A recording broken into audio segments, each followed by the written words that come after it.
그리스의 에게해 위, 작고 불규칙한 해안선을 가진 섬이 있습니다. 반모섬입니다. 오늘날 이 섬은 순례객으로 북적이지만 2000년 전 이곳은 로마 제국의 유배지였습니다. 죄인들과 정치범들이 강제로 보내진 햇빛은 강하고 물은 부족한 황량한 암석 위의 섬이었습니다. 이 섬에는 온갖 위험죄수들이 살고 있었습니다. 서기 95년경 도미티아누스 황제의 기독교 박해 물결 속에서 한 노인이 이 섬에 도착했습니다. 그 이름이 요한입니다.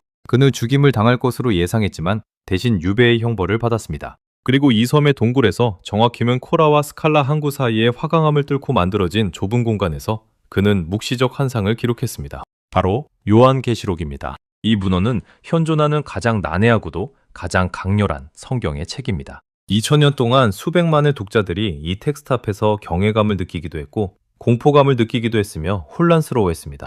그러나 역사학자, 고고학자, 신학자, 문학 비평가의 눈으로 이 책을 들여다보면 단순한 신비로운 예언서가 아닌 1세기 초대 기독교 공동체의 절박한 생존 투쟁의 기록이 모습을 드러냅니다. 요한이 반모섬 동굴에 앉았을 때 그의 손은 떨렸을 것입니다. 손가락마다 감옥의 상처가 남아 있었고 척추에는 채찍질의 흔적이 있었습니다. 그의 시각은 70배 도인의 흐린 눈이었고 귀는 고문 중 들었을 비명의 메아리가 여전히 울리고 있었습니다. 그런 상태에서 그는 썼습니다. 왜? 그의 공동체가 절망하고 있었기 때문입니다. 초대 기독교 공동체는 예수의 곧 임박한 재림을 기대했습니다. 그러나 60년, 70년, 그리고 이제 90년대에 이르렀습니다. 재림은 오지 않았고 박해는 더욱 심해졌습니다. 공동체의 신앙은 흔들렸습니다. 죽음도 고통도 피할 수 없다면 왜 이 신앙을 유지해야 하는가? 이것이 현장의 물음이었습니다. 요한의 계시록은 이 절망에 대한 응답입니다. 그것은 예언이 아닙니다. 그것은 고통 속의 증거입니다. 로마의 권력이 절대 아니며 죽음이 끝이 아니며 하나님의 정의가 반드시 실현될 것이라는 비통한 확신의 노래입니다. 본 다큐멘터리는 5층의 렌즈로 이 경전을 관통합니다. 첫째, 도미티아누스 황제 통치 아래 소아시아의 7교회가 마주한 역사적 위기입니다. 둘째, 고대 근동에서 그 뿌리를 내린 묵시문학의 문학적 전통입니다. 셋째, 그 안에 숨겨진 상징 체계의 정밀한 분석입니다. 넷째, 초대교회에서 종교개혁, 현대에 이르기까지 이어진 해석의 역사입니다. 다섯째, 반모섬과 소아시아의 도시들에서 발굴된 고고학적 증거들입니다. 이 렌즈들을 겹쳐들 때 우리는 한 단순하면서도 강렬한 사실을 마주합니다. 요한계시록은 절망 속에서도 희망을 노래하는 기독교 공동체의 목소리입니다. 그리고 그 목소리는 2000년 후인 오늘도 여전히 울려 퍼지고 있습니다. 우리가 해야 할 일은 그 목소리를 역사 속에서 정확히 드러내는 것입니다. 따라서 우리는 신화와 사실을 구분하고 해석과 기록을 명확히 하며 1세기의 현장에 서서 이 경전을 다시 읽어야 합니다. 이것이 역사적 정직성이고 동시에 신앙적 깊이입니다. 우리의 여정은 지금부터 시작됩니다. 서기 81년 로마 제국의 황위는 도미티아누스에게 넘어갔습니다. 그의 형 티투스 황제가 갑작스럽게 죽은 후였습니다. 도미티아누스는 권력을 굳히기 위해 철저한 독재 체제를 구축했습니다. 그 중심에 있었던 것이 황제 숭배의 강제화였습니다. 로마에서 황제 숭배는 단순한 종교의식이 아니었습니다. 고대 역사가들의 기록과 고고학적 증거에 따르면 그것은 국가 통합의 상징이자 충성심의 시험이자 정치적 복종의 표현이었습니다. 도미티아누스는 이를 더욱 노골화했습니다. 그는 자신을 주와 신, 더미누스의 데우시라 칭하며 직접적인 신격화를 요구했습니다. 이는 이전 황제들의 관례를 훨씬 넘어선 것이었습니다. 동전에는 도미티아누스 신이라는 명시적인 표기가 나타났습니다. 기독교인들에게 이것은 불가능한 요구였습니다. 그들에게 주는 오직 예수 그리스도였고 신은 오직 하나님이었습니다. 역사 기록에 따르면 도미티아누스는 기독교인뿐 아니라 유대인들도 탄압했습니다. 유대인 세금을 신설하여 기독교로 개종한 유대인들을 억압했습니다. 고대 저술가 플리니우스와 수에토니우스의 기록에 따르면 도미티아누스 통치 말기, 특히 서기 90년대에 기독교인들에 대한 박해가 체계적으로 이루어졌습니다. 단순한 개별적 폭력이 아니라 국가 차원의 조직적 억압이었습니다. 이 시기를 학자들은 도미티아누스 박해라고 부릅니다. 기독교인들은 체포되었고 투옥되었으며 처형되었습니다. 이 시기 소아시아의 기독교 공동체는 특히 심각한 상황에 처했습니다. 소아시아는 로마 제국 중에서도 가장 부유하고 문명화된 지역이었습니다. 에베소, 서머나, 버가모, 두아디라, 사데, 빌라델비아, 라오디게아 이 7도시는 로마 제국의 주요 무역로를 따라 배치되어 있었습니다.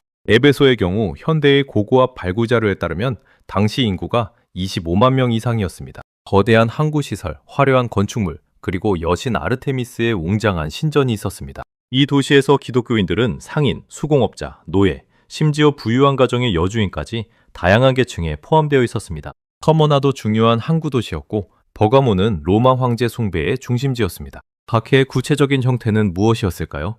고문과 처형만이 아니었습니다. 더욱 효과적인 억압은 사회적 경제적 고립이었습니다. 로마 사회의 모든 직업 집단은 길드에 속했습니다. 상인 길드, 대장장이 길드, 양조업자 길드, 목수 길드. 이들은 단순한 상업 조직이 아니라 상호 부조 조직이자 종교 공동체였습니다. 각 길드는 보호신을 숭배했고 정기적으로 의식을 거행했습니다. 기독교인이 길드의 의식 참여를 거부하면 어떤 일이 일어났을까요? 제명입니다. 그리고 제명은 곧 생계의 단절을 의미했습니다. 2세기의 길드 제명은 현대의 실직보다 훨씬 더 치명적이었습니다. 그것은 전체 사회로부터의 배제였습니다. 상품을 팔 수 없었고 원재료를 구할 수 없었으며 신용을 얻을 수 없었습니다. 기독교인들은 사회의 주변으로 밀려났습니다. 요한계시록에서 아무도 사고 팔 수 없게 하려고 그 우편에 표를 받게 하니 라는 표현이 나옵니다.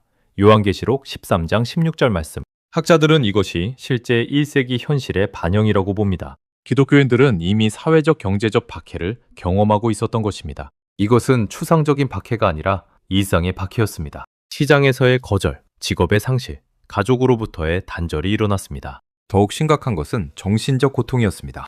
초대 기독교 공동체는 예수의 재림이 임박했다고 믿었습니다. 마태복음 24장, 마가복음 13장에 기록된 예수의 말씀에 따르면 재림 이전에 고난과 박해가 있을 것이라고 했습니다. 초대 기독교인들은 이것이 종말의 신호라고 이해했습니다. 박해 속에서도 주의 재림이 임박했다는 확신이 그들을 지탱했습니다. 그러나 서기 90년대에 이르렀을 때 상황이 달라졌습니다. 초대 신자들의 2세대가 죽어가고 있었습니다. 예수 자신의 제자들도 대부분 순교했습니다. 그리고 여전히 재림은 오지 않았습니다. 공동체의 신앙은 흔들렸습니다. 일부는 기독교를 포기했습니다. 일부는 파협했습니다. 황제에게 향을 피우고 종교의식에 참여하고 표면적으로만 기독교 신앙을 유지했습니다. 이러한 배경 속에서 요한은 반모섬으로 향하던 배 위에 앉아 있었을 것입니다. 그의 눈에는 눈물이 맺혀 있었을 겁니다.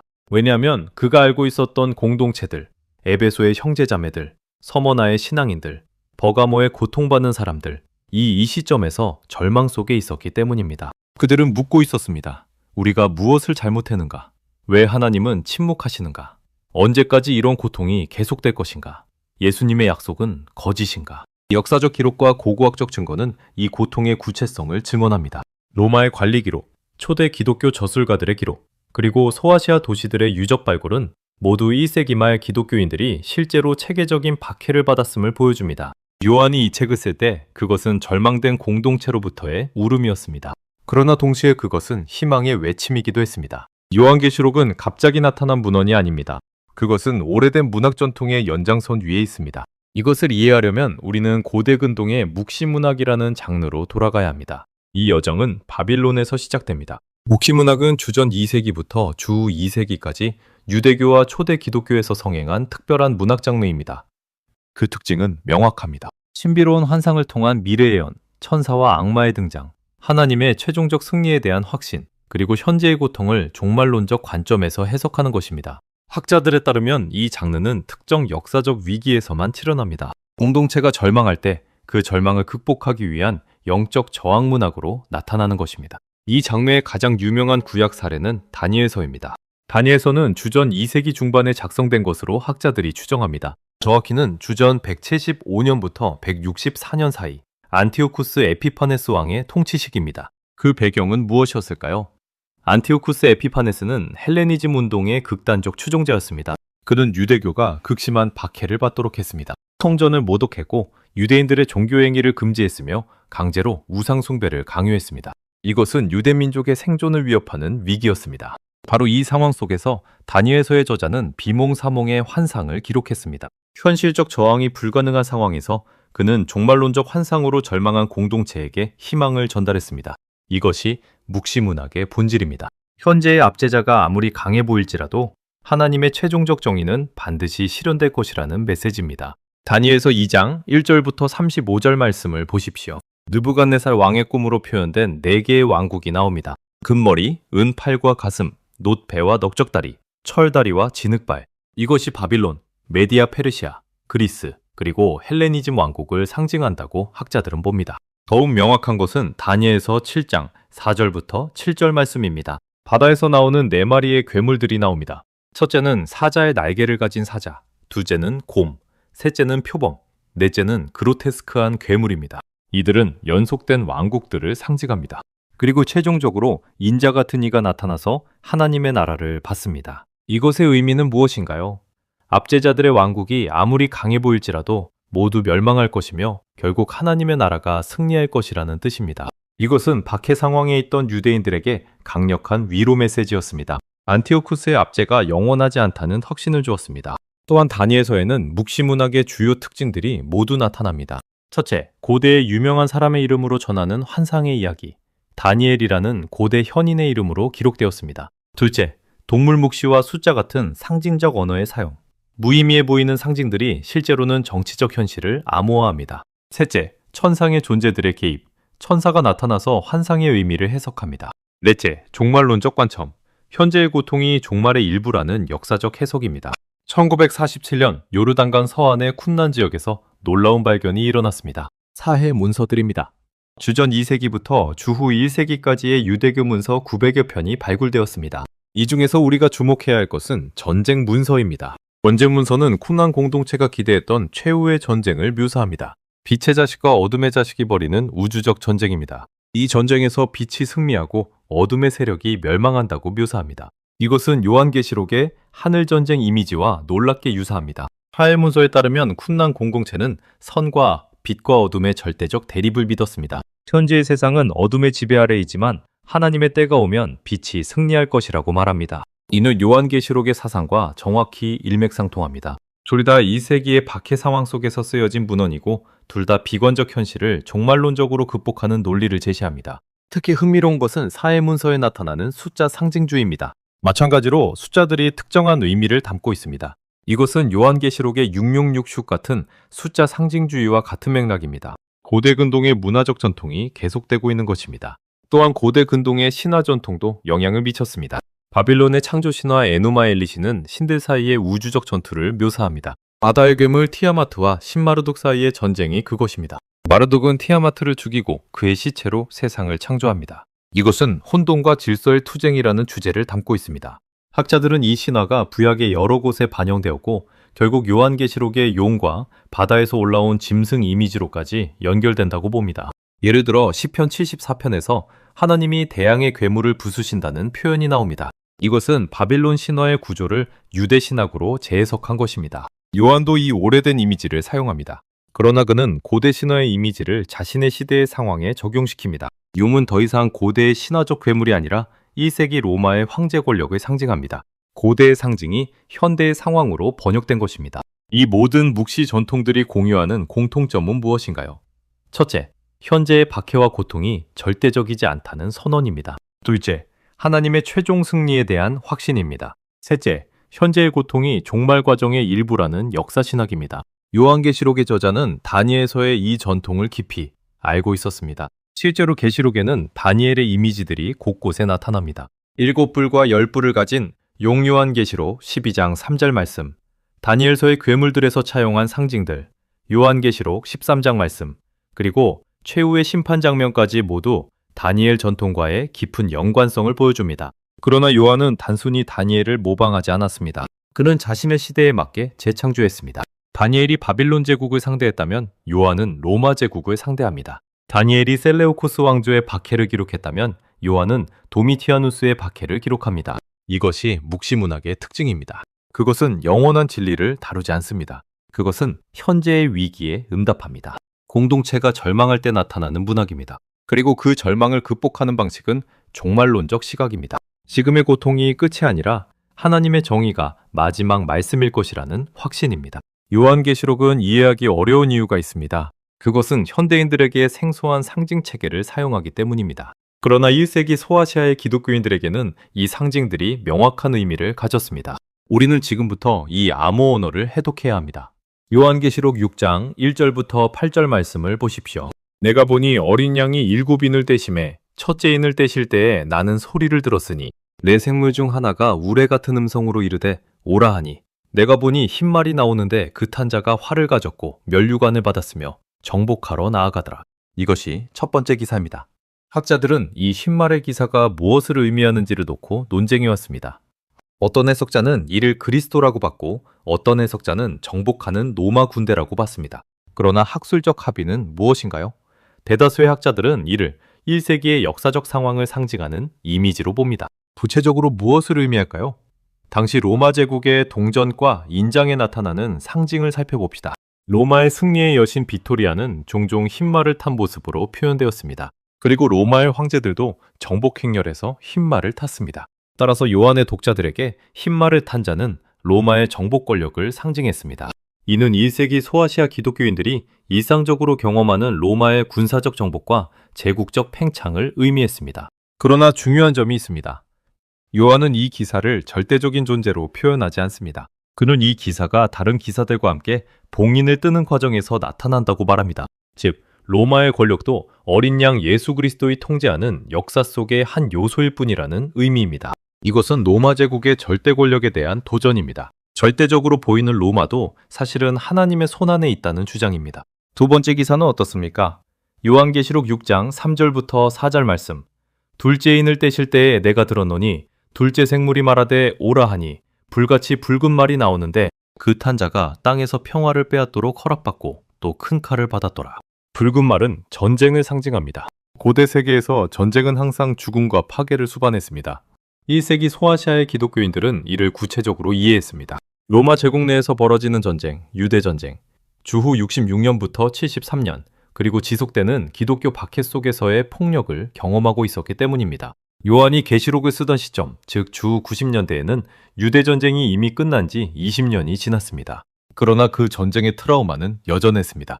예루살렘 성전이 파괴되었고 유대민족이 흩어졌습니다. 그리고 소아시아의 기독교인들도 진행 중인 박해로 인한 폭력을 경험하고 있었습니다. 평화를 빼앗는다는 표현은 무엇을 의미할까요? 이것은 단순한 전쟁 상황뿐 아니라 사회적 질서의 붕괴를 의미합니다. 로마의 팍스 로마나, 로마 평화라고 불리던 로마 제국의 상대적 안정, 이 실제로는 로마의 군사력으로 강제된 것이라는 의미입니다. 그리고 그 평화 아래에서는 끊임없는 폭력과 전쟁이 벌어지고 있다는 것입니다. 로마의 평화는 실제로는 지배자의 폭력입니다. 세 번째 기사는 기근을 상징합니다. 요한계시록 6장 5절부터 6절 말씀. 셋째 인을 떼실 때에 내가 들었노니 셋째 생물이 말하되 오라 하니 검은 말이 나오는데 그 탄 자가 손에 저울을 가졌더라. 그리고 내 곁에서 나는 음성을 들었는데 한 대의 밀의 가격이 데나리온이요 보리 4대의 가격도 데나리온이나 기름과 포도주는 해하지 말라 하더라. 역사학자들의 기록에 따르면 1세기 로마 제국은 주기적인 기근으로 고통받았습니다. 곡물 수입이 불안정했고 전쟁으로 인한 경제 붕괴가 일어났습니다. 특히 주후 90년대에는 이집트에서의 나일강 범람으로 인한 곡물 부족이 발생했다고 기록되어 있습니다. 이것이 소아시아 지역에도 영향을 미쳤을 것입니다. 특히 주목할 점은 저울입니다. 이것은 무엇을 의미할까요? 고대 사회에서 저울은 정량 분배를 의미했습니다. 지근 시에는 음식이 철저히 배급됩니다. 학자들은 이를 경제적 억압과 기아의 상징으로 해석합니다. 요한의 시대에 소아시아의 일반 민중들, 특히 기독교인들은 경제적으로 고통받고 있었습니다. 기독교인들이 길드에서 제명당했다는 것을 기억해 봅시다. 그들은 시장에서 음식을 사는 것이 어려웠을 수 있습니다. 한 대의 밀의 가격이 데나리온이라는 표현은 곡물이 평상시보다 비싸다는 의미입니다. 일반 노동자의 이 땅이 데나리온이었으므로 이는 일반인이 먹을 것을 구하기 어려운 상황을 의미합니다. 기독교인들에게는 더욱 어려웠을 것입니다. 네 번째 기사는 가장 명확합니다. 요한계시록 6장 7절부터 8절 말씀. 넷째 인을 떼실 때에 내가 들었노니 넷째 생물이 말하되 오라 하니 누르스름한 말이 나오는데 그 탄 자의 이름은 사망이니 음부가 그 뒤를 따르더라.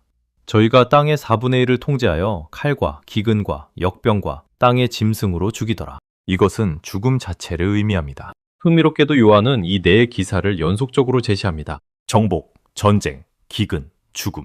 이것은 단순한 순서가 아니라 인과관계를 나타냅니다. 정복이 전쟁을 낳고 전쟁이 기근을 낳고 기근이 죽음을 낳습니다. 이것은 1세기 소아시아의 현실을 정확히 반영합니다. 왜 요한이 이런 상징을 사용했을까요? 역사적 이유가 있습니다. 1세기 후반 로마 제국에서 기독교를 비판하거나 조롱하는 것은 위험했습니다. 로마 황제를 공개적으로 비난하는 것은 즉시 체포와 고문으로 이어졌습니다. 따라서 기독교인들은 암호 언어를 사용해야 했습니다. 짐승은 로마 제국을 의미합니다. 바빌론은 로마 도시를 의미합니다. 음은 황제의 권력을 의미합니다. 이것은 초대 기독교 공동체 사이에서 널리 알려진 상징책이었습니다. 요한의 책 시작 부분에 이 예언의 말씀을 읽는 자와 듣는 자들과 그 가운데 기록한 것을 지키는 자들이 복이 있으리라고 되어 있습니다. 이것은 이 책이 초대 기독교인들 사이에서 회람되기 위한 것임을 의미합니다. 따라서 요한계시록은 정치적 저항 문학으로도 읽을 수 있습니다.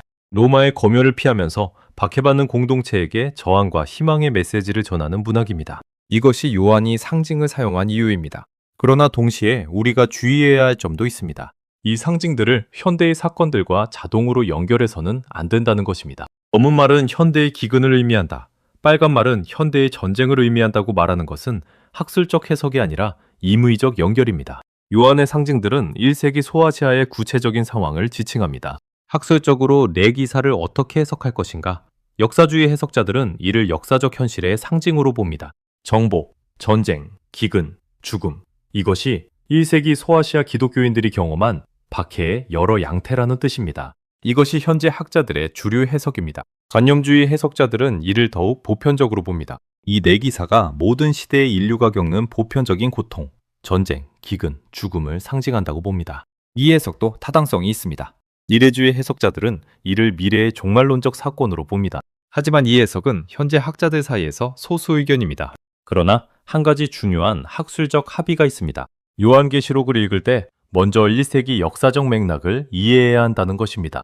이것이 기초 없이 현대의 사건들과 자동으로 연결하는 것을 피하는 방법입니다. 역사 비평의 기본 원칙은 이것입니다. 먼저 그때 그곳에서 이 텍스트가 의미했던 바를 이해하고 그 다음에야 지금 여기에서의 의미를 찾아야 한다는 것입니다. 이것이 학술적 정직성과 신앙적 깊이를 동시에 추구하는 방법입니다. 뇌기사의 상징도 이 원칙을 따를 때 그 진정한 의미가 드러납니다.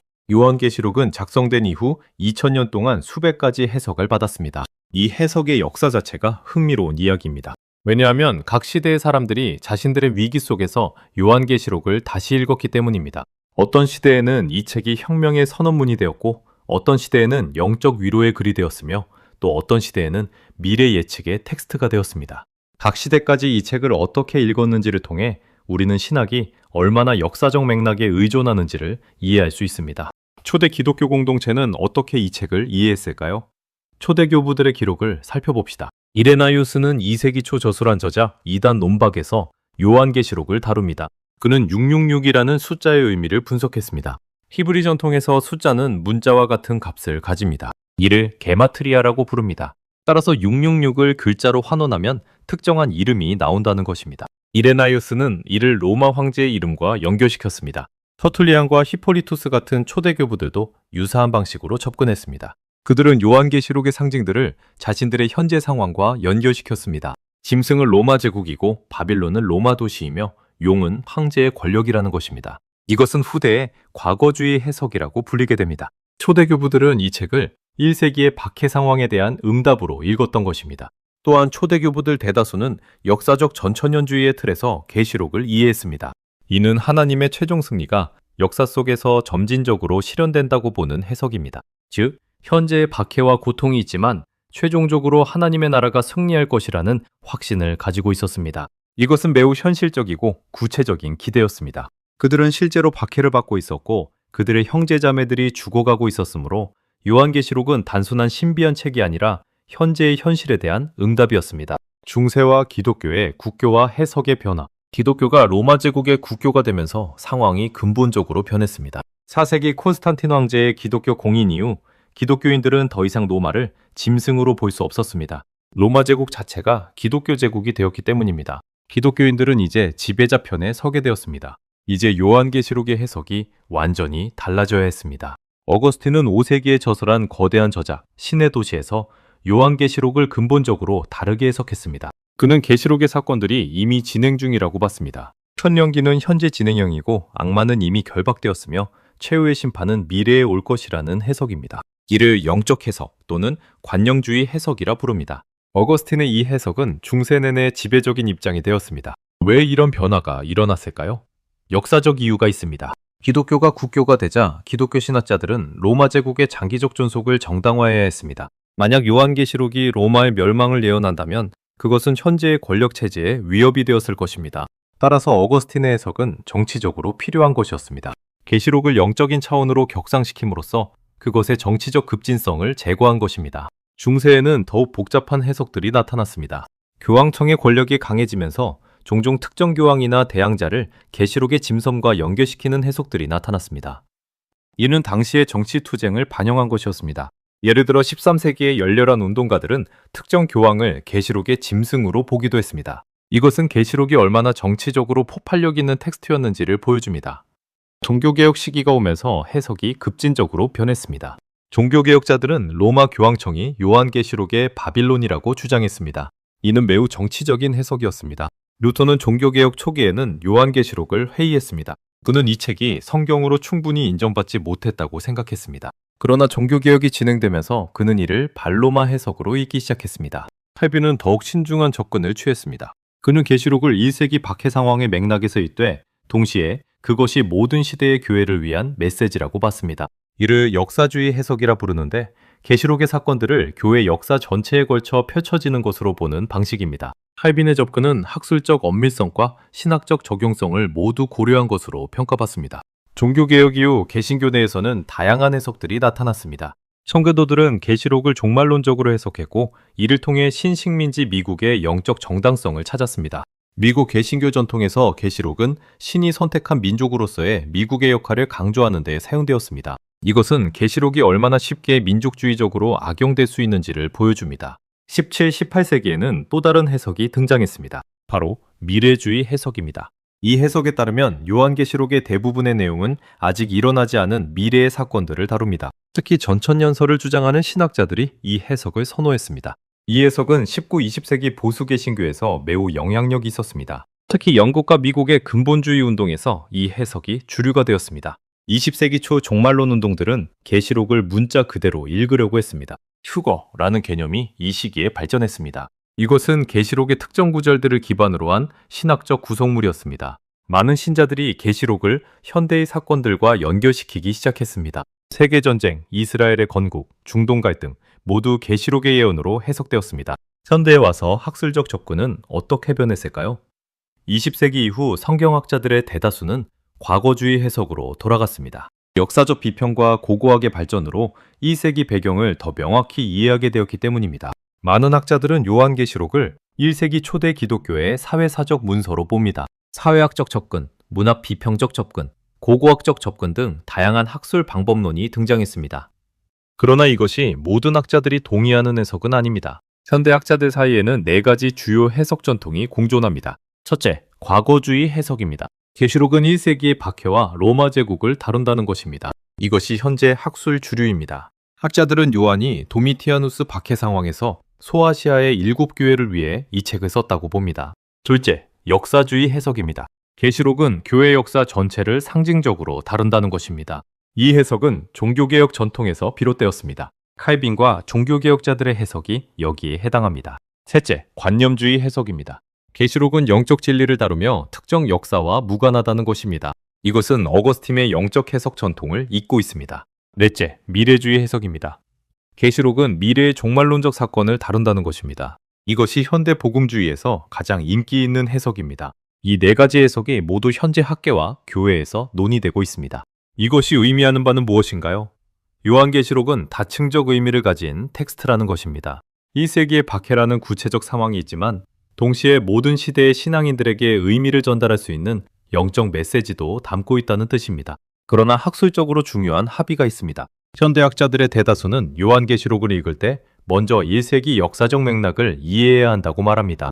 이것이 기초 없이 현대의 사건들과 자동으로 연결하는 것을 피하는 방법입니다. 역사 비평의 창시자들이 강조한 것은 이것입니다. 먼저 그때 그곳에서 이 텍스트가 의미했던 바를 이해하고 그 다음에야 지금 여기에서의 의미를 찾아야 한다는 것입니다. 이것이 학술적 정직성과 신앙적 깊이를 동시에 추구하는 방법입니다. 예를 들어 봅시다. 만약 누군가가 현대의 우크라이나 전쟁은 계시록의 예언이다 라고 말한다면 이것은 학술적으로 어떻게 평가될까요? 이것은 과거주의 기초 없이 현대 사건과 무분별하게 연결하는 것입니다. 반면 계시록의 4기사는 1세기 로마의 정복, 전쟁, 기근, 죽음을 상징한다. 이로부터 우리는 모든 시대의 권력 투쟁과 고통에 관한 신학적 원리를 배울 수 있다고 말한다면 이것은 학술적으로 정당합니다. 해석의 역사는 우리에게 무엇을 가르칠까요? 첫째, 신학은 역사로부터 자유로울 수 없다는 것입니다. 초대 교부들은 박해 속에서 읽었고, 어거스틴은 제국의 안정을 필요로 할 때 읽었고, 종교개혁자들은 권력투쟁 속에서 읽었습니다. 우리도 우리의 시대 속에서 읽습니다. 둘째, 해석은 권력과 관련이 있다는 것입니다. 계시록의 해석은 항상 정치적 질문과 연관되어 있었습니다. 누가 권력을 가지고 있는가? 누가 억압받고 있는가? 하나님의 정의가 어디에 있는가? 이 질문들이 해석을 만들어냅니다. 셋째, 비판적 거리두기의 중요성입니다. 우리의 현재 상황이 계시록의 모든 것을 설명할 수는 없습니다. 1세기를 먼저 이해하고 그 다음에 현대를 해석할 때 우리는 더 나은 신학적 판단을 할 수 있습니다. 역사는 종이 위에만 존재하지 않습니다. 그것은 땅 속에, 돌 위에, 그리고 남겨진 유물들 속에 살아 있습니다. 요한계시록을 진정으로 이해하려면 우리는 1세기 소아시아로 내려가야 합니다. 고고학적 증거들은 텍스트가 말하지 않는 생생한 현실을 우리에게 보여줍니다. 반모섬은 그리스 에게의 작은 섬입니다. 현재 관광객들이 순례지로 찾아오는 곳이지만 1세기에는 다른 곳이었습니다. 로마 제국의 유배지였습니다. 고고학적 자료에 따르면 반모섬은 죄인들, 정치범들, 그리고 위험한 인물들을 유배 보내는 섬이었습니다. 현대의 고고학자들은 반모섬을 광범위하게 조사했습니다. 그들이 발견한 것은 무엇인가요? 먼저 계시동굴, 케이브 오브 더 어포칼립스이라 불리는 장소입니다. 이 동굴은 코라 마을과 스칼라 항구 사이에 위치합니다. 동굴 내부는 협소합니다. 높이는 약 4m, 길이는 약 8m입니다. 창은 작고 환기가 제한적입니다. 이것이 70대의 노인 요한이 살아야 했던 공간입니다. 고고학 발굴에서 발견된 것들은 이 동굴이 1세기에 실제로 거주 공간으로 사용되었음을 보여줍니다. 보자기 파편, 생활 유물들, 그리고 초기 기독교 순례자들이 남긴 흔적들이 발견되었습니다. 특히 흥미로운 것은 초기 기독교 문양이 새겨진 돌들입니다. 이것들은 초대 기독교인들이 이 동굴을 성지로 여겼음을 보여줍니다. 반모섬 전체에 대한 고고학 조사는 1세기 로마 통제의 구체성을 드러냅니다. 고고학자들은 2세기 로마식 건축물, 요새 구조, 그리고 감시시설의 흔적들을 발견했습니다. 반모섬은 단순한 유배지가 아니라 체계적으로 감시되는 수감시설이었습니다. 요한이 이 섬에 도착했을 때 그는 단순히 시골 섬으로 가는 것이 아니라 감옥으로 가는 것이었습니다. 섬의 지형도 흥미롭습니다. 물이 부족했습니다. 고고학 자료에 따르면 반모섬은 강우량이 적고 담수원이 제한적이었습니다. 요한계시록 저술가의 지침서에서 반모섬의 가장 큰 문제는 물과 땔감과 식량의 부족이라고 기록되어 있다는 역사적 기록이 있습니다. 이것은 단순한 불편함이 아니라 생존의 문제였습니다. 요한계시록의 7교회 중 첫 번째는 에베소입니다. 고고학자들은 에베소 유적지를 광범위하게 발굴했습니다. 그들이 발견한 것은 1세기 에베소가 얼마나 거대한 도시였는지를 보여줍니다. 에베소는 당시 세계에서 가장 중요한 항구 도시 중 하나였습니다. 고고학적 증거에 따르면 인구는 25만 명 이상이었습니다. 이는 현대의 중형도시 수준입니다. 도시의 규모를 이해하기 위해 우리는 당시 로마 제국의 다른 도시들과 비교할 수 있습니다. 로마 도시는 약 100만 명, 알렉산드리아는 약 50만 명이었으므로 에베소는 제2급의 매우 중요한 도시였습니다. 고고학 발굴에서 발견된 에베소의 건축물들은 그 번영을 증언합니다. 웅장한 극장, 도서관, 목욕탕, 그리고 상당한 규모의 거주지들이 발견되었습니다. 여신 아르테미스의 신전은 당시 세계 7대 불가사의 중 하나였습니다. 이 신전은 길이 115m, 너비 55m의 거대한 구조였습니다. 고고학자들은 신전의 기초와 기둥의 흔적을 발견했습니다. 가장 흥미로운 것은 에베소에서 발견된 상인 길드의 흔적들입니다.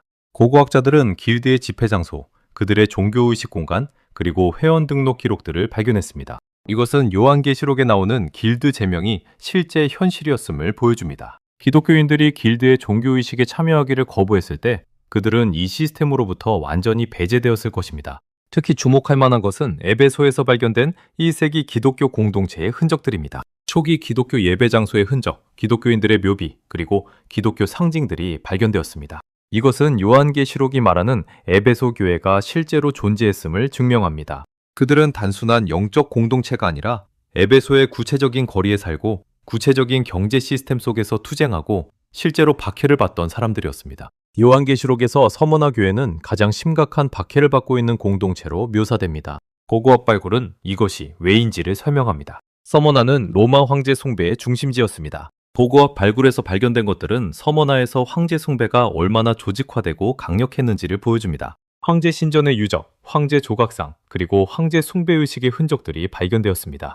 특히 흥미로운 것은 서머나에서 발견된 황제 숭배 협회의 기록들입니다. 이것은 황제 숭배를 조직적으로 강요하는 기구였습니다. 고고학자들은 이 조직이 주민들에게 황제를 신으로 경배할 것을 강요했으며 거부하는 자들에 대한 처벌을 시행했음을 증명하는 기록들을 발견했습니다. 요한계시록에서 서머나 교회가 40일 동안 환란을 받을 것이라고 말한 것은 이런 구체적 박해를 반영한 것으로 보입니다. 또한 고고학자들은 서머나에서 기독교인들의 순교 기록을 발견했습니다. 폴리캅이라는 초대 기독교 지도자가 서머나에서 순교했다는 기록이 있습니다. 초대 기독교 문헌인 폴리캅의 순교기에 따르면 그는 황제에게 향을 피우기를 거부하여 화형에 처해졌습니다. 고고학적 증거는 이런 역사적 기록이 사실임을 뒷받침합니다. 버가모는 요한계시록에서 사탄의 왕자가 있는 곳이라고 묘사됩니다. 고고학 발굴은 이 표현의 의미를 명확히 합니다. 버가모는 로마 권력의 중심지였습니다. 고고학 발굴에서 발견된 버가모의 구조는 로마의 정치적, 종교적 통제의 강력함을 보여줍니다. 로마 총독의 궁전, 법정, 그리고 로마식 극장이 발견되었습니다. 가장 인상적인 것은 버가모에서 발견된 제우스 동상입니다. 이것은 로마 황제 권력과 신성함을 상징하는 거대한 조각상이었습니다. 고고학자들은 이 조각상이 버가모의 중심 광장에 세워져 있었으며 모든 주민들이 이것을 숭배해야 했음을 발견했습니다. 이것이 요한이 사탄의 왕자라고 표현한 것의 정체였을 가능성이 높습니다. 또한 버가모에서 발견된 것은 기독교인들의 저항의 흔적입니다. 기독교 예배 공간으로 추정되는 지하 동굴들, 기독교 상징들이 숨겨진 방들, 그리고 박해를 피한 흔적들이 발견되었습니다. 이것은 버가모의 기독교 공동체가 로마 권력에 맞서 얼마나 조직적으로 저항했는지를 보여줍니다. 고고학적으로 특별히 흥미로운 것은 7도시의 경제 구조입니다. 고고학자들은 이 도시들에서 발견된 상업 기록, 거래 증거, 그리고 길드 조직을 분석했습니다. 모든 7도시는 공통적인 경제 구조를 가지고 있었습니다. 상인 길드, 수공업 길드, 노예시장, 그리고 로마 세금 징수기구가 있었습니다. 이것은 요한계시록에서 말하는 사고 파는 것의 구체적 현실을 보여줍니다. 기독교인들이 길드에서 제명당하면 그들은 이 전체 경제 시스템으로부터 배제되었을 것입니다. 또한 흥미로운 것은 7도시에서 발견된 2세기의 기근 증거들입니다. 고고학자들은 곡물 저장소의 흔적, 기근 시기의 가격 기록, 그리고 식량 배급 시스템의 증거를 발견했습니다. 이것은 요한계시록의 검은 말, 기근을 상징하는 세 번째 기사가 역사적 현실이었음을 보여줍니다. 고고학적 증거들이 우리에게 말하는 것은 무엇인가요? 첫째, 요한계시록은 추상적 신학이 아니라 구체적 현실에 대한 응답이었다는 것입니다. 반모섬에 협소한 동굴, 에베소의 거대한 신전, 서머나의 황제 숭배 조직, 버가모의 로마 권력 상징, 이 모든 것이 요한의 상징들 뒤에 있습니다. 둘째, 1세기 기독교인들의 투쟁이 얼마나 두체적이고 심각했는지를 보여줍니다. 이것은 영적 추상화가 아니었습니다. 이것은 일상의 투쟁이었습니다. 시장에서 거절당하는 것, 길드로부터의 배제, 가족으로부터의 단절, 그리고 죽음의 위협. 셋째, 요한계시록의 상징들이 얼마나 정확하게 1세기 소아시아의 현실을 반영하고 있는지를 보여줍니다. 이것은 이 책이 그 시대의 구체적 상황에 대한 응답으로 작성되었음을 증명합니다. 따라서 이 책을 올바르게 이해하려면 우리는 반드시 1세기로 돌아가야 합니다. 역사는 종이 위에만 존재하지 않습니다. 그것은 땅 속에, 돌 위에, 그리고 남겨진 유물들 속에 살아 있습니다. 요한계시록을 진정으로 이해하려면 우리는 1세기 소아시아로 내려가야 합니다. 고고학적 증거들은 텍스트가 말하지 않는 생생한 현실을 우리에게 보여줍니다. 반모섬은 그리스 에게의 작은 섬입니다. 현재 관광객들이 순례지로 찾아오는 곳이지만 1세기에는 다른 곳이었습니다. 로마 제국의 유배지였습니다. 고고학적 자료에 따르면 반모섬은 죄인들, 정치범들, 그리고 위험한 인물들을 유배 보내는 섬이었습니다. 현대의 고고학자들은 반모섬을 광범위하게 조사했습니다. 그들이 발견한 것은 무엇인가요? 먼저 계시동굴, 케이브 오브 더 어포칼립스이라 불리는 장소입니다. 이 동굴은 코라 마을과 스칼라 항구 사이에 위치합니다. 동굴 내부는 협소합니다. 높이는 약 4m, 길이는 약 8m입니다. 창은 작고 환기가 제한적입니다. 이것이 70대의 노인 요한이 살아야 했던 공간입니다. 고고학 발굴에서 발견된 것들은 이 동굴이 1세기에 실제로 거주 공간으로 사용되었음을 보여줍니다. 보자기 파편, 생활 유물들, 그리고 초기 기독교 순례자들이 남긴 흔적들이 발견되었습니다. 특히 흥미로운 것은 초기 기독교 문양이 새겨진 돌들입니다. 이것들은 초대 기독교인들이 이 동굴을 성지로 여겼음을 보여줍니다. 반모섬 전체에 대한 고고학 조사는 1세기 로마 통제의 구체성을 드러냅니다. 고고학자들은 2세기 로마식 건축물, 요새 구조, 그리고 감시시설의 흔적들을 발견했습니다. 반모섬은 단순한 유배지가 아니라 체계적으로 감시되는 수감시설이었습니다. 요한이 이 섬에 도착했을 때 그는 단순히 시골 섬으로 가는 것이 아니라 감옥으로 가는 것이었습니다. 섬의 지형도 흥미롭습니다. 물이 부족했습니다. 보고학 자료에 따르면 반모섬은 강우량이 적고 담수원이 제한적이었습니다. 요한계시록 저술가의 지침서에서 반모섬의 가장 큰 문제는 물과 땔감과 식량의 부족이라고 기록되어 있다는 역사적 기록이 있습니다. 이것은 단순한 불편함이 아니라 생존의 문제였습니다. 요한계시록의 7교회 중 첫 번째는 에베소입니다. 고고학자들은 에베소 유적지를 광범위하게 발굴했습니다. 그들이 발견한 것은 1세기 에베소가 얼마나 거대한 도시였는지를 보여줍니다. 에베소는 당시 세계에서 가장 중요한 항구 도시 중 하나였습니다. 고고학적 증거에 따르면 인구는 25만 명 이상이었습니다. 이는 현대의 중형도시 수준입니다. 도시의 규모를 이해하기 위해 우리는 당시 로마 제국의 다른 도시들과 비교할 수 있습니다. 로마 도시는 약 100만 명, 알렉산드리아는 약 50만 명이었으므로 에베소는 제2급의 매우 중요한 도시였습니다. 고고학 발굴에서 발견된 에베소의 건축물들은 그 번영을 증언합니다. 웅장한 극장, 도서관, 목욕탕, 그리고 상당한 규모의 거주지들이 발견되었습니다. 여신 아르테미스의 신전은 당시 세계 7대 불가사의 중 하나였습니다. 이 신전은 길이 115m, 너비 55m의 거대한 구조였습니다. 고고학자들은 신전의 기초와 기둥의 흔적을 발견했습니다. 가장 흥미로운 것은 에베소에서 발견된 상인 길드의 흔적들입니다. 고고학자들은 길드의 집회 장소, 그들의 종교의식 공간, 그리고 회원 등록 기록들을 발견했습니다. 이것은 요한계시록에 나오는 길드 제명이 실제 현실이었음을 보여줍니다. 기독교인들이 길드의 종교의식에 참여하기를 거부했을 때 그들은 이 시스템으로부터 완전히 배제되었을 것입니다. 특히 주목할 만한 것은 에베소에서 발견된 1세기 기독교 공동체의 흔적들입니다. 초기 기독교 예배 장소의 흔적, 기독교인들의 묘비, 그리고 기독교 상징들이 발견되었습니다. 이것은 요한계시록이 말하는 에베소 교회가 실제로 존재했음을 증명합니다. 그들은 단순한 영적 공동체가 아니라 에베소의 구체적인 거리에 살고 구체적인 경제 시스템 속에서 투쟁하고 실제로 박해를 받던 사람들이었습니다. 요한계시록에서 서머나 교회는 가장 심각한 박해를 받고 있는 공동체로 묘사됩니다. 고고학 발굴은 이것이 왜인지를 설명합니다. 서머나는 로마 황제 숭배의 중심지였습니다. 고고학 발굴에서 발견된 것들은 서머나에서 황제 숭배가 얼마나 조직화되고 강력했는지를 보여줍니다. 황제 신전의 유적, 황제 조각상, 그리고 황제 숭배의식의 흔적들이 발견되었습니다. 특히 흥미로운 것은 서머나에서 발견된 황제 숭배 협회의 기록들입니다. 이것은 황제 숭배를 조직적으로 강요하는 기구였습니다. 고고학자들은 이 조직이 주민들에게 황제를 신으로 경배할 것을 강요했으며 거부하는 자들에 대한 처벌을 시행했음을 증명하는 기록들을 발견했습니다. 요한계시록에서 서머나 교회가 40일 동안 환란을 받을 것이라고 말한 것은 이런 구체적 박해를 반영한 것으로 보입니다. 또한 고고학자들은 서머나에서 기독교인들의 순교 기록을 발견했습니다. 폴리캅이라는 초대 기독교 지도자가 서머나에서 순교했다는 기록이 있습니다. 초대 기독교 문헌인 폴리캅의 순교기에 따르면 그는 황제에게 향을 피우기를 거부하여 화형에 처해졌습니다. 고고학적 증거는 이런 역사적 기록이 사실임을 뒷받침합니다. 버가모는 요한계시록에서 사탄의 왕자가 있는 곳이라고 묘사됩니다.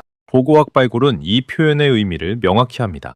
버가모는 로마 권력의 중심지였습니다. 고고학 발굴에서 발견된 버가모의 구조는 로마의 정치적, 종교적 통제의 강력함을 보여줍니다. 로마 총독의 궁전, 법정, 그리고 로마식 극장이 발견되었습니다. 가장 인상적인 것은 버가모에서 발견된 제우스 동상입니다. 이것은 로마 황제 권력과 신성함을 상징하는 거대한 조각상이었습니다. 고고학자들은 이 조각상이 버가모의 중심 광장에 세워져 있었으며 모든 주민들이 이것을 숭배해야 했음을 발견했습니다. 이것이 요한이 사탄의 왕자라고 표현한 것의 정체였을 가능성이 높습니다. 또한 버가모에서 발견된 것은 기독교인들의 저항의 흔적입니다. 기독교 예배 공간으로 추정되는 지하 동굴들, 기독교 상징들이 숨겨진 방들, 그리고 박해를 피한 흔적들이 발견되었습니다. 이것은 버가모의 기독교 공동체가 로마 권력에 맞서 얼마나 조직적으로 저항했는지를 보여줍니다. 고고학적으로 특별히 흥미로운 것은 7도시의 경제 구조입니다. 고고학자들은 이 도시들에서 발견된 상업 기록, 거래 증거, 그리고 길드 조직을 분석했습니다. 모든 7도시는 공통적인 경제 구조를 가지고 있었습니다. 상인 길드, 수공업 길드, 노예시장, 그리고 로마 세금 징수기구가 있었습니다. 이것은 요한계시록에서 말하는 사고 파는 것의 구체적 현실을 보여줍니다. 기독교인들이 길드에서 제명당하면 그들은 이 전체 경제 시스템으로부터 배제되었을 것입니다. 또한 흥미로운 것은 7도시에서 발견된 2세기의 기근 증거들입니다. 보고학자들은 곡물 저장소의 흔적, 기근 시기의 가격 기록, 그리고 식량 배급 시스템의 증거를 발견했습니다. 이것은 요한계시록의 검은 말, 기근을 상징하는 세 번째 기사가 역사적 현실이었음을 보여줍니다. 보고학적 증거들이 우리에게 말하는 것은 무엇인가요?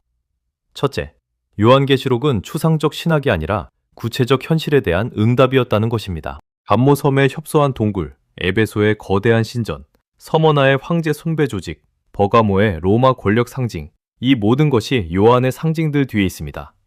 둘째, 1세기 기독교인들의 투쟁이 얼마나 두체적이고 심각했는지를 보여줍니다. 이것은 영적 추상화가 아니었습니다. 이것은 일상의 투쟁이었습니다. 시장에서 거절당하는 것, 길드로부터의 배제, 가족으로부터의 단절, 그리고 죽음의 위협.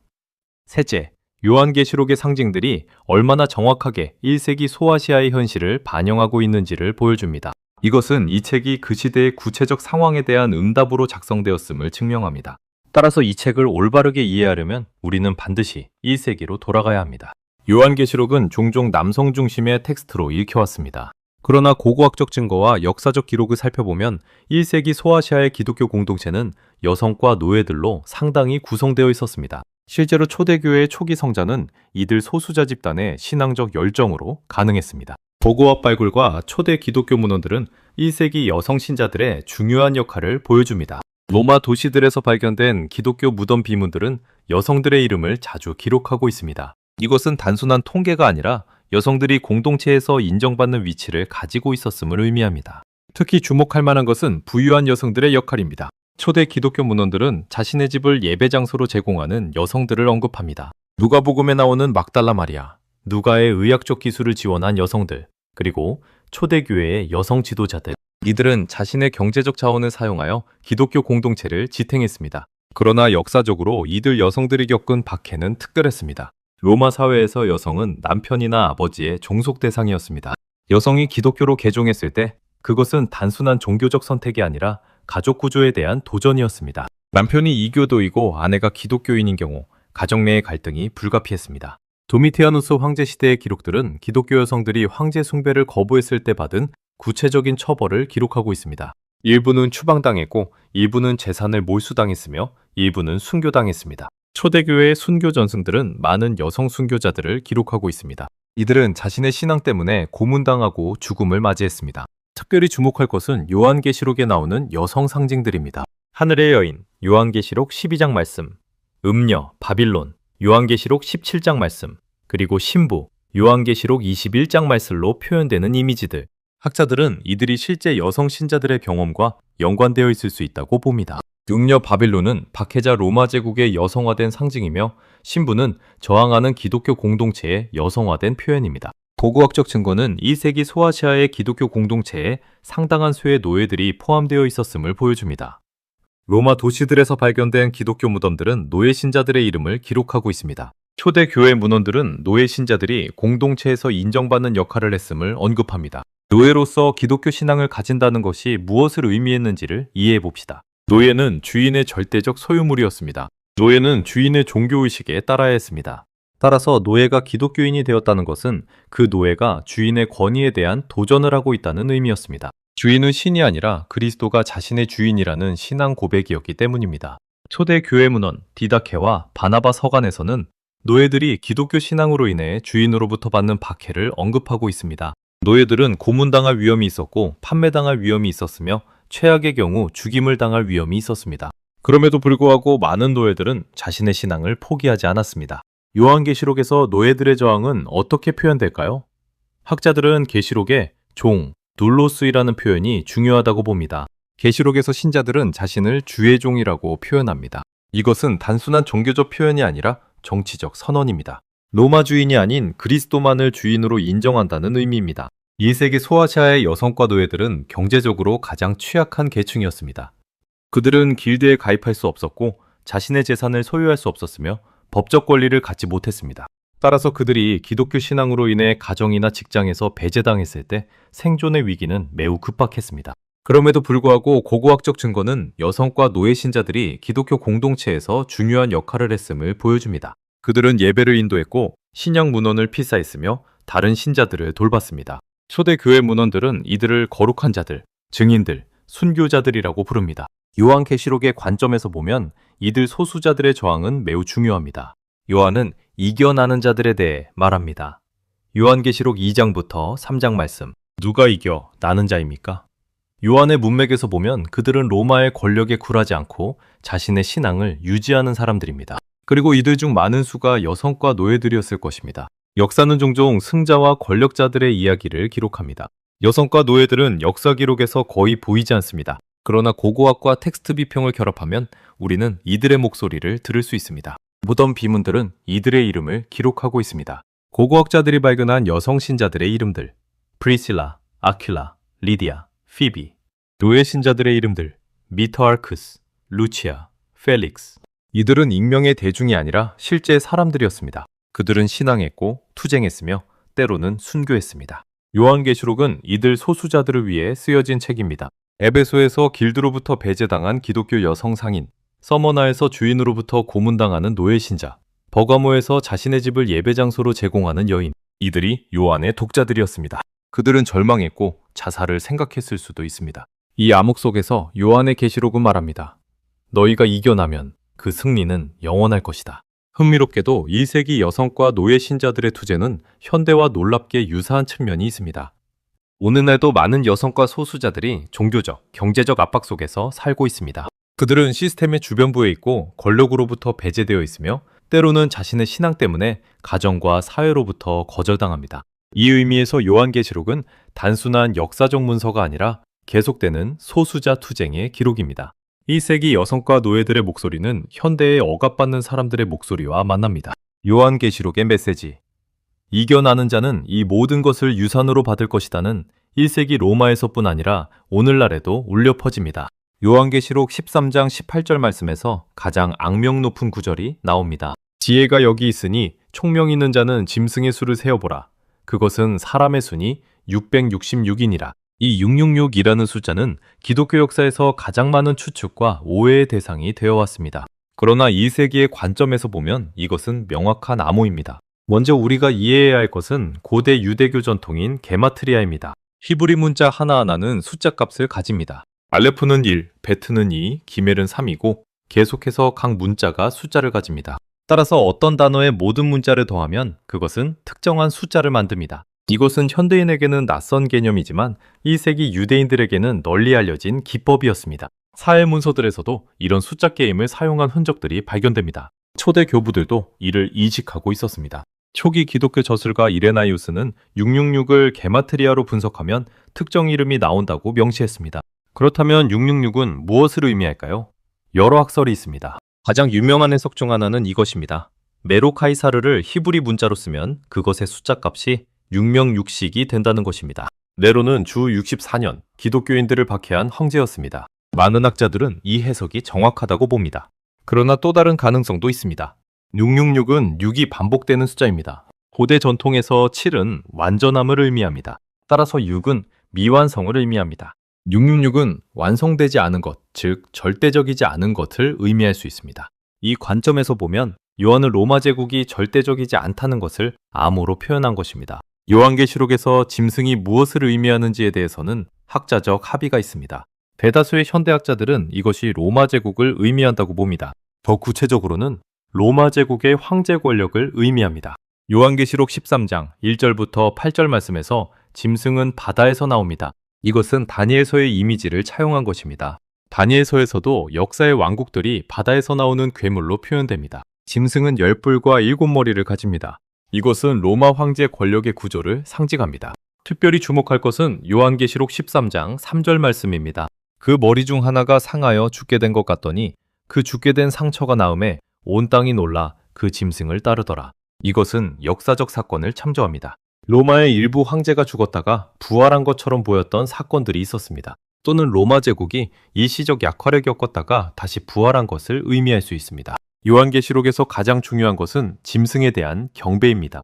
요한계시록 13장 15절 말씀.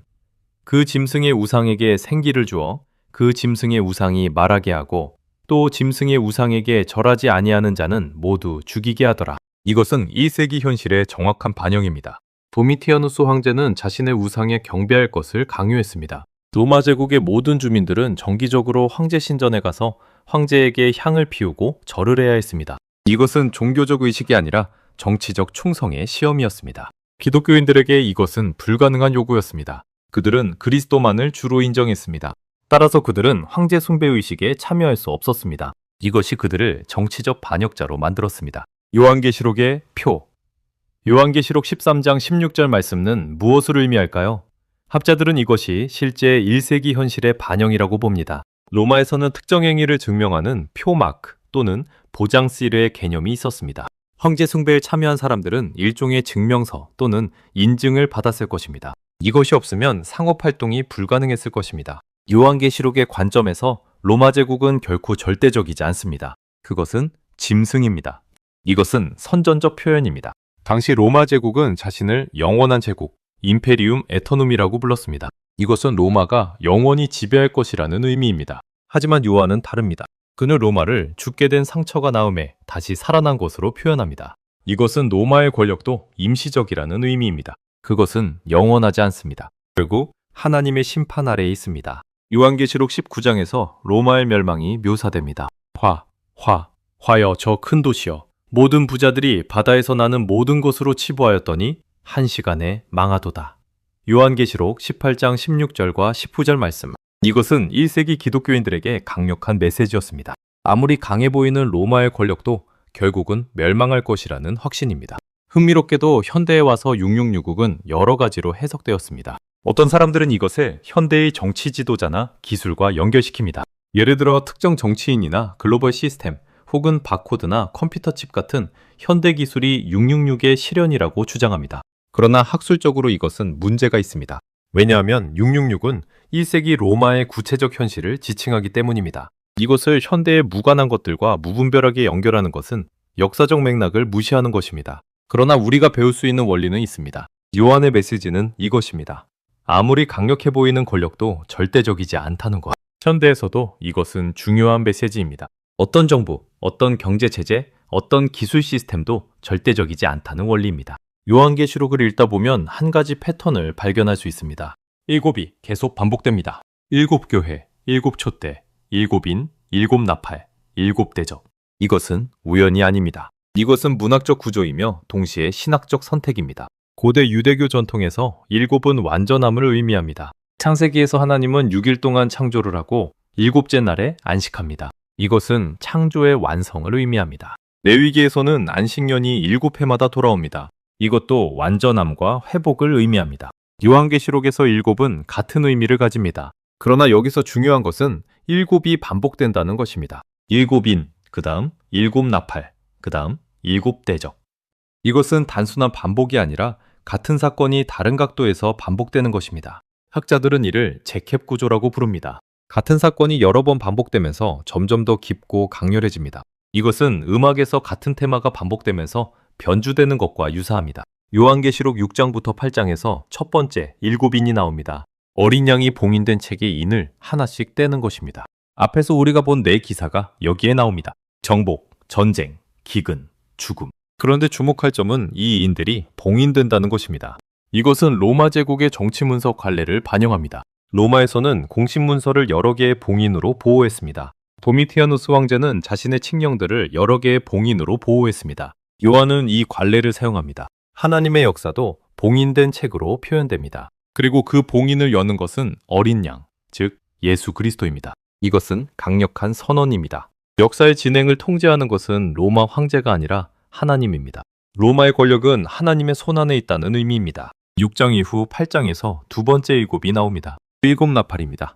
나팔은 구약에서 하나님의 심판과 경고를 나타내는 상징입니다. 여리고성 한낙 때도 나팔이 울렸습니다. 시나이 산에서 율법을 받을 때도 나팔이 울렸습니다.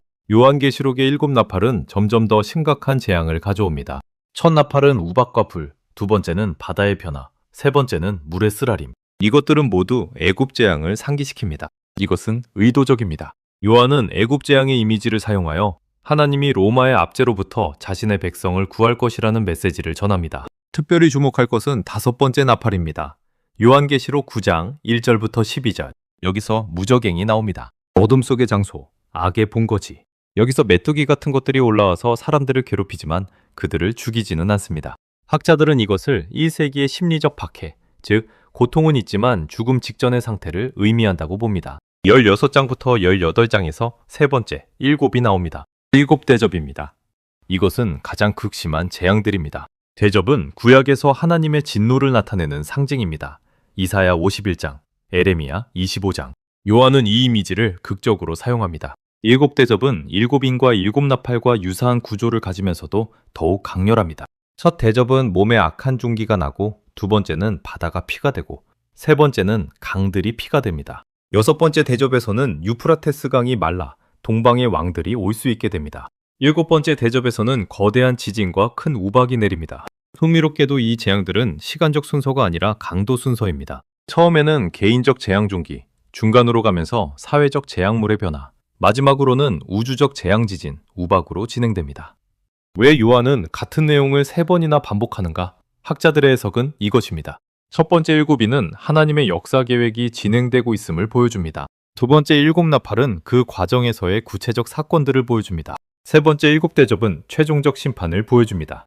또한 이 반복 구조는 청자들의 심리적 효과를 고려한 것입니다. 박해받는 공동체의 청자들은 막연한 희망보다는 반복되는 확신이 필요했습니다. 하나님의 정의가 반드시 실현될 것이다 라는 메시지가 세 번 반복됨으로써 그 확신은 더욱 강해집니다. 또 다른 해석도 있습니다. 일곱이 완전함을 의미한다면 세 번의 일곱 총 21 3x7은 완전한 완성을 의미합니다. 즉 하나님의 정의는 완전히 실현될 것이라는 뜻입니다. 요한계시록의 환상적 구조는 현실과 어떤 관계가 있을까요? 이것이 중요한 질문입니다. 요한은 실제 미래를 보았는가? 아니면 상징적 환상을 사용하여 영적 진리를 표현했는가? 학자들의 대다수 의견은 후자입니다. 요한은 실제 미래의 11묘사를 제공하는 것이 아니라 현재의 2세기 상황을 종말론적 관점에서 해석하고 있다는 것입니다. 일곱인, 일곱 나팔, 일곱 대접은 모두 2세기의 박해와 로마 제국의 권력을 다르게 표현한 것입니다. 그렇다면 이 환상 구조는 언제 일어나는가? 학자들은 이를 종말론적 현재라고 부릅니다. 즉, 1세기 요한의 관점에서 종말이 이미 시작되었다는 뜻입니다. 예수의 부활이 종말의 시작이며 현재의 박해와 고통은 그 종말 과정의 일부라는 의미입니다. 흥미롭게도 요한계시록은 수학적으로도 아름답게 구성되어 있습니다. 이것은 의도적인 문학적 구성입니다. 유대 문학 전통에서 수와 구조는 매우 중요합니다. 미시나라는 랍비 문헌에서도 숫자와 구조의 아름다움이 강조됩니다. 요한도 이 전통에 따릅니다. 일곱이 반복되는 구조, 일곱 교회, 일곱 촛대, 일곱 별, 그리고 각 세션 사이에는 간주곡, 인터루디 있습니다. 일곱인 사이에 144천의 봉인받은 자들의 환상, 일곱 나팔 사이에 작은 책의 환상, 일곱 대접 사이에 하늘 전쟁의 환상. 이 구조는 박해받는 공동체에게 심리적 안정감을 줍니다. 혼돈 속에도 질서가 있고 무의미해 보이는 고통도 사실은 하나님의 계획 속에 있다는 메시지입니다. 이것이 요한이 전하고자 했던 메시지입니다. 요한계시록의 중심에는 하나님의 보좌가 있습니다. 이것이 요한이 보여주고 싶었던 가장 중요한 것입니다. 1세기에 박해받는 공동체가 보는 세상은 로마의 권력으로 가득 차 있습니다. 그러나 요한은 다른 차원을 보여줍니다. 천국의 현실, 거기서 하나님만이 절대적 왕입니다. 요한계시록 4장 1절부터 8절에서 가장 웅장한 장면이 나옵니다. 이 일 후에 내가 보니 하늘에 열린 문이 있고 처음에 내게 말하던 나팔 소리 같은 목소리가 이르되 이리로 올라오라, 이후에 될 일들을 보이리라 하시더라. 내가 곧 성령에 감동하였더니 보라, 하늘에 보좌를 놓았고 그 보좌 위에 앉으신 이가 있으니 이 보좌 위에 앉으신 분이 하나님입니다. 그 주변에는 24장로들이 앉아있고 그들 주위를 네 생물이 둘러싸고 있습니다. 하나님의 보좌 앞에서는 번개와 음성과 내성이 나고 그 앞에서는 7등불이 불타고 있습니다. 이 모든 것이 하나님의 절대적 권위를 나타냅니다. 특별히 주목할 것은 장면의 음향 풍경입니다. 천상의 음악이 울려 퍼집니다. 네 생물은 밤낮 쉬지 않고 거룩하도다, 거룩하도다, 거룩하도다 라고 외칩니다. 장로들은 자신의 면류관을 하나님 앞에 벗어던지며 경배합니다. 이것은 순수한 경배의 장면입니다. 1세기 기독교인들에게 이 장면이 무엇을 의미했는지를 생각해 봅시다. 그들은 로마의 황제 숭배 의식에 강제로 참여하고 있었습니다. 그들은 황제 동상 앞에 무릎을 꿇고 경배해야 했습니다. 하지만 요한이 보여주는 천국의 보좌는 황제가 아닌 오직 하나님만을 향하고 있습니다. 이것은 영적 저항의 표현입니다. 요한계시록 1장에서 주의 날 성령으로 라는 표현이 나옵니다. 1장 10절. 이것은 주일을 의미합니다. 초대 기독교인들은 예수의 부활을 기념하여 주일에 모여 경배했습니다. 이 예배 행위 자체가 로마 제국에 대한 저항이었습니다. 왜냐하면 로마 제국에서 공식 휴일은 황제의 생일이나 황제 숭배 축제였기 때문입니다. 기독교인들이 주일에 모여 예수를 경배한다는 것은 로마 제국의 공식 종교 일정에 반항하는 것이었습니다. 그들은 로마의 축제를 거부하고 대신 그리스도의 부활을 기념했습니다. 요한계시록의 하늘의 예배 장면은 이주일 예배의 영적 의미를 보여줍니다. 지상에서는 예배가 박해받고 억압당하지만 천국에서는 무한한 경배가 하나님 보좌 앞에서 계속되고 있다는 뜻입니다. 요한계시록 5장 9절부터 10절에서 특별한 장면이 나옵니다. 천상의 경배자들이 새 노래를 부릅니다. 저희가 새 노래를 불러가로되 일찍이 죽임을 당하신 어린 양이 보배로우심이 합당하도다. 이 새 노래는 무엇을 의미할까요? 학자들은 이것을 1세기 기독교 공동체의 실제 찬양과 연결시킵니다. 초대교회에서는 아마도 예수를 경배하는 새로운 찬양들이 작곡되었을 것입니다. 이것은 로마의 공식 축제, 음악에 대한 대항입니다. 음악은 권력투쟁의 한 형태입니다. 로마는 황제를 경배하는 음악을 강요했습니다. 기독교인들은 이에 대항하여 그리스도를 경배하는 새로운 노래를 부릅니다. 이것이 영적 저항입니다. 특별히 주목할 것은 어린 양의 경배입니다. 요한계시록에서 예수는 어린 양으로 표현됩니다. 이것은 강력한 이미지입니다. 어린 양은 약하고 무방비 상태입니다. 하지만 요한의 어린 양은 죽임을 당한 어린 양입니다. 그것은 순교를 당했지만 그 순교가 우주적 의미를 가진다는 뜻입니다. 요한계시록의 절정은 21장입니다. 새 하늘과 새 땅이 나타나고 하나님이 저희와 함께 거하시리니 저희는 하나님의 백성이 되고 하나님은 저희의 하나님이 되시리니 21장 3절 말씀. 이것은 1세기 박해받는 공동체에게 주어진 최종적 위로입니다. 흥미롭게도 새 예루살렘은 어떤 성전도 없습니다. 내가 성 안에서 하나님의 전을 보지 못하였으니 이는 주 하나님 전능하신 이와 어린 양이 그 전이심이라. 21장 22절 말씀. 이것은 무엇을 의미할까요? 학자들은 이것을 1세기 맥락에서 해석합니다. 로마 제국에서 황제 신전은 권력의 중심이었습니다. 하지만 새 예루살렘에서는 그런 것이 필요 없습니다. 왜냐하면 하나님 자신이 백성과 함께 거하시기 때문입니다. 이것은 중보자 없이 하나님과 직접 만난다는 뜻입니다. 이것은 1세기 로마의 제사장 중보 체계에 대한 철저한 도전입니다. 또한 새 예루살렘에서는 밤이 없더라 햇빛이나 등불의 비치임이 없으니 이는 주 하나님이 저희에게 비추심이라. 21장 23절부터 24절 말씀. 여기서 밤이 없다는 표현은 무엇을 의미할까요? 밤은 어둠을 나타냅니다. 1세기 박해받는 기독교인들은 로마의 압제 속에서 영적 어둠 속에 있었습니다. 하지만 새 예루살렘에서는 영원한 빛이 있습니다. 이것은 그들의 고통이 끝나고 완전한 위로가 올 것이라는 약속입니다. 요한계시록의 하늘의 예배 장면은 현대에 어떤 의미를 가질까요? 이것은 모든 시대에 억압받는 사람들에게 메시지를 줍니다. 어떤 권력이 아무리 절대적으로 보이지라도 궁극적으로는 하나님의 정의만이 승리한다는 것입니다. 또한 이것은 예배의 의미를 재정의합니다.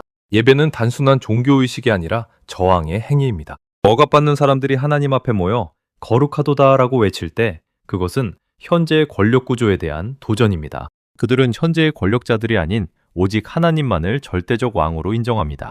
요한계시록의 마지막 장들은 마라나타라는 초대 기독교의 외침으로 끝납니다. 요한계시록 22장 20절 말씀, 주여 오시옵소서라는 뜻입니다.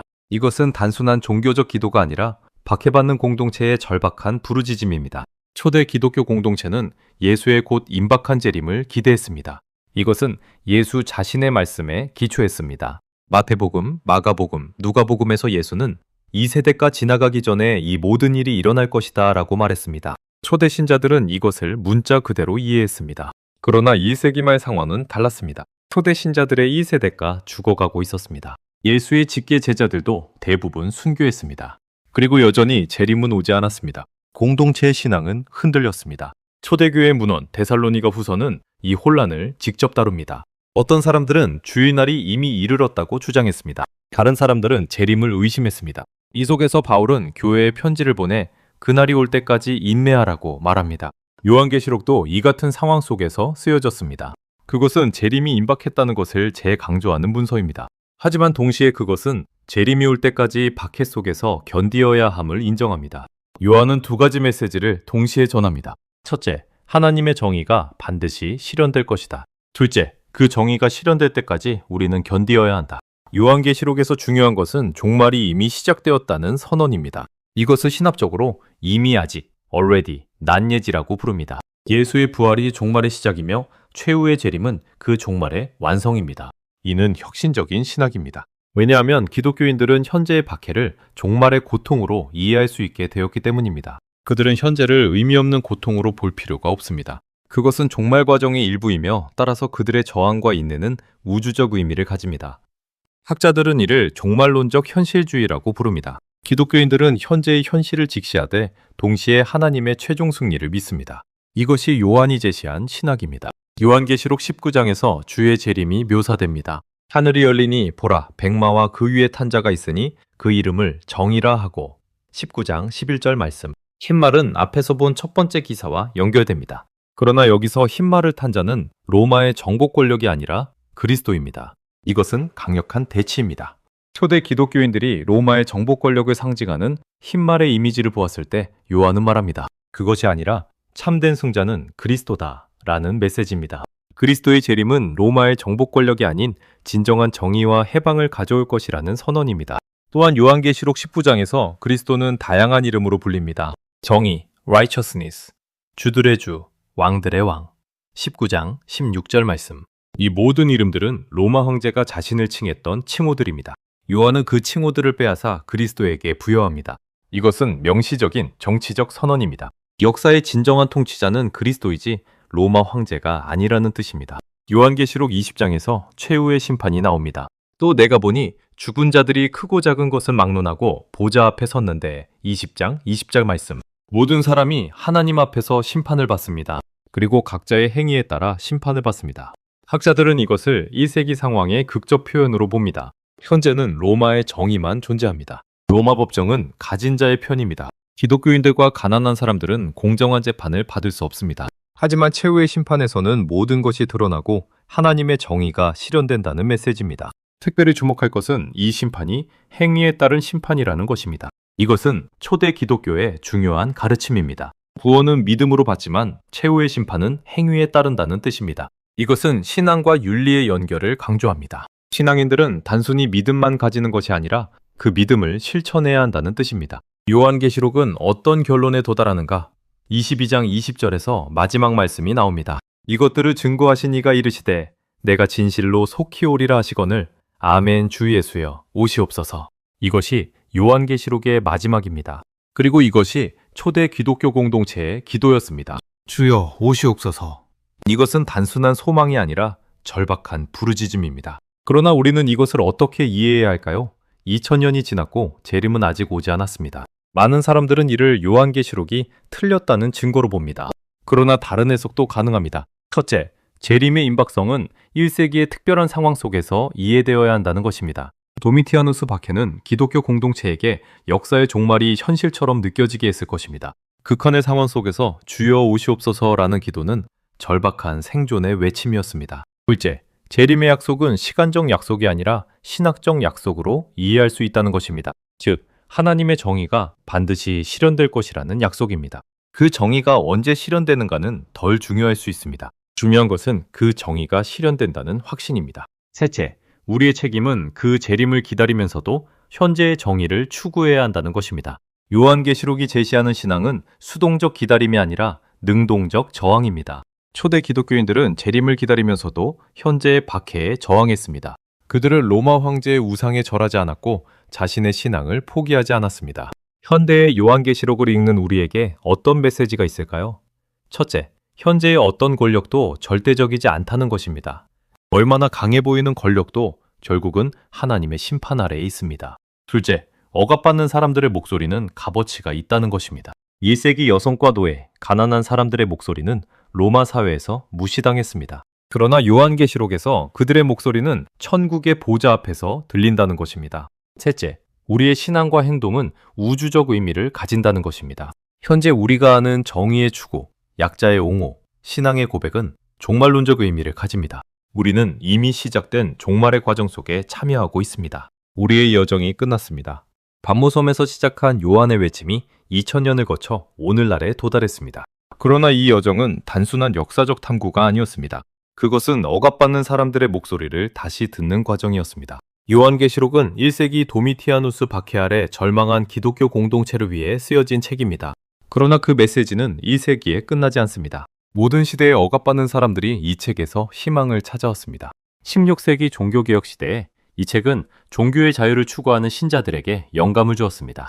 19세기 노예 해방운동에서 흑인 기독교인들은 요한계시록에서 해방의 약속을 찾았습니다. 20세기 독재와 전쟁의 시대에 수많은 사람들은 이 책에서 정의에 대한 희망을 발견했습니다. 우리가 요한계시록을 올바르게 읽을 때 우리는 무엇을 배우는가? 첫째, 역사적 맥락의 중요성입니다. 이 세기를 먼저 이해할 때 우리는 임의적 해석을 피할 수 있습니다. 둘째, 소수자의 목소리입니다. 2세기 여성과 노예들의 투쟁은 오늘날 억압받는 모든 사람들의 투쟁과 연결됩니다. 셋째, 저항의 신학입니다. 신앙은 현실로부터의 도피가 아니라 현실 속에서의 저항입니다. 요한은 반모섬의 동굴에서 절망의 공동체에게 메시지를 전했습니다. 두려워하지 말라. 나는 처음이요 마지막이고 죽었다가 다시 살아난 자다. 나는 생명의 열쇠를 가지고 있다. 요한계시록 1장 17절과 18절 말씀. 이것이 요한계시록의 핵심입니다. 현대에 와서도 이 메시지는 여전히 울려 퍼집니다. 억압받는 사람들, 고통받는 사람들, 의심하는 사람들에게 요한의 목소리는 말합니다. 아무리 강해 보이는 권력도 절대적이지 않다. 하나님의 정의는 반드시 실현된다. 너희의 투쟁은 무의미하지 않다. 이것이 요한계시록의 메시지입니다. 이것이 2000년을 지나 우리에게 전해진 목소리입니다. 우리가 할 일은 이 목소리를 듣고 그것을 우리의 시대로 번역하는 것입니다. 억압을 저항하고 정의를 추구하고 하나님의 최종 승리를 믿으면서